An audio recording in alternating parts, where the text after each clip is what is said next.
comme le dit la chanson, un champ de Strawberry. Strawberry Field est bien là, voilà le champ. Il est au sommet d'un immeuble. Enfin, c'est pas n'importe lequel, c'est la terrasse d'un grand magasin parisien qui s'est dit, tiens, avec ça, je vais faire parler de moi. Bonne idée. Et ils ont cultivé quoi? Alors, c'est vrai que ça fait parler, mais il n'y a pas que ça. C'est-à-dire que l'idée, c'est tout simplement de cultiver des fraises sur le toit de ce grand magasin parisien situé boulevard Haussmann.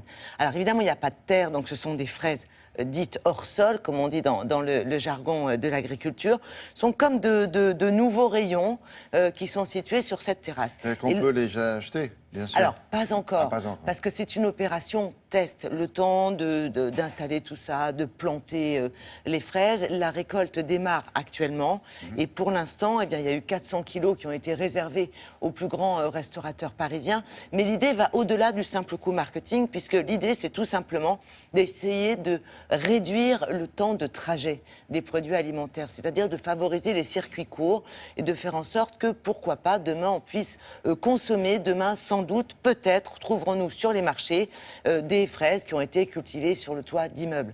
Alors, ça peut être de grandes entreprises qui disposent d'un toit terrasse, ça peut être des immeubles de particuliers, pourquoi pas? Ça peut être aussi une copropriété qui installe sur un toit terrasse ce genre de produits. Voilà, exactement. Sur une énorme surface, effectivement, ça nourrit quasiment tout l'immeuble, quoi. Exactement. Et après, donc, vous pouvez aller faire votre récolte. Je précise qu'il n'y a pas que des fraises, il y a aussi des fleurs. Pourquoi? Pour nourrir, enfin, pour les petites abeilles qui habitent le coin, parce que beaucoup d'abeilles sont devenues parisiennes, et finalement, elles sont plus heureuses à Paris sans les pesticides des sols qu'en pleine campagne. C'est comme ça. On les flingue pas ici. A priori, non. Non, ça va. Non. Donc, il y a des fraises, un bouquet de fleurs. Il y a des fraises, il y a des fleurs, il y a quelques plantes aromatiques. On ne fait pas pousser de gâteau, non. Alors, on n'a pas encore réussi à faire pousser de gâteau, mais on espère bien y arriver un jour. Tout. Alors, on va regarder à quoi ça ressemble. Voilà, direction le toit.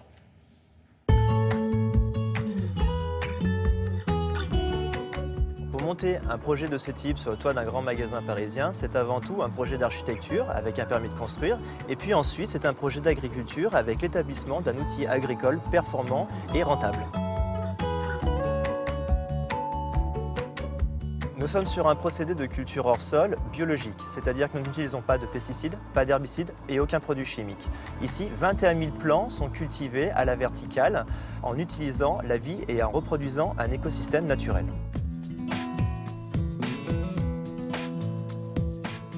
Nous avons sélectionné des variétés de fraises qui sont peu disponibles dans le commerce, et nous avons des variétés de fraises ici qui poussent et qui ne supportent pas plus de 24 à 48 heures de transport, et donc nous pouvons les consommer fraîches et tout à fait mûres quelques heures après les avoir récoltées. Avec le développement de ce type de technologie et d'installation sur les toits, c'est peut-être le départ d'un autre mode de consommation, mais en tout cas, c'est évidemment la possibilité de posséder, de goûter des variétés qui sont extrêmement particulières et anciennes.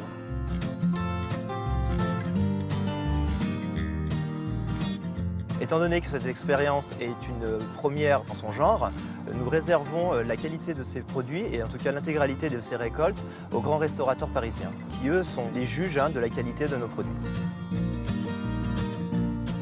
À partir du moment où, au bout de 2 ans, l'expérience sera concluante et qu'on aura montré que le modèle économique est valable, il est tout à fait envisageable qu'elle puisse s'inscrire dans la durée.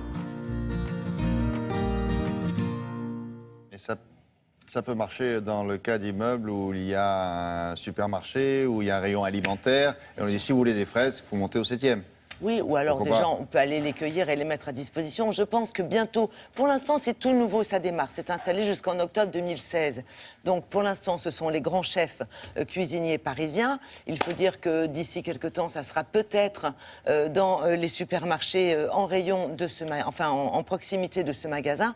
Et dans l'avenir, il n'est pas exclu qu'on puisse, par exemple, nous, Parisiens, consommer des produits, des fruits, des légumes issus directement des cultures de Paris. Oui. Ça, c'est la récolte fraîche du jour. Alors, Comment ça, du jour? Du jour, c'est-à-dire que le responsable qu'on a vu dans le reportage est allé ce matin très tôt faire une petite cueillette spécialement pour Télématin et nous l'a apporté avant le début de l'émission. Un pesticide? Donc, aucun pesticide. Voilà, peut-être un petit moucheron qui habite à l'intérieur. Mais ce sont des framboises donc du toit et des différentes variétés de fraises. Et ce qui est intéressant aussi dans ce qu'il disait, c'est qu'on peut redécouvrir des variétés dites anciennes, qu'on trouve assez peu sur nos marchés et qui, manifestement, enfin, selon ce responsable, sont des produits qui supportent assez mal les trajets trop longs, qui ne se conservent pas. Donc ce sont des fruits qu'on peut cueillir et consommer très rapidement dans la journée. D'accord. Voilà. Merci Isabelle. À suivre. Un bloc-notes culturel. Le voici.